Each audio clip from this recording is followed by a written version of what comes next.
Бегұлы Саят марапатталады.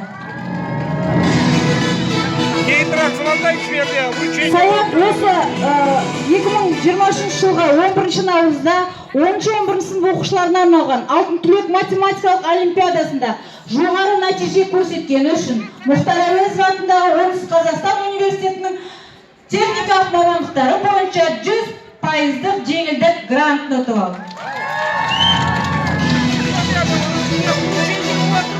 Жаратылыстану математикалық цикл пәндері бойынша 15-ші президенттік олимпиаданың өңірлік кезеңінің 2-ші дәрежелі дипломмен Нұрлыбекұлы Саят марапатталады. Дәл осындай 10-11 сынып оқушыларына арналған Алтын түлек математикалық олимпиадасының республикалық кезеңінің 2-ші дәрежелі дипломмен Шынбай Даниял марапатталады.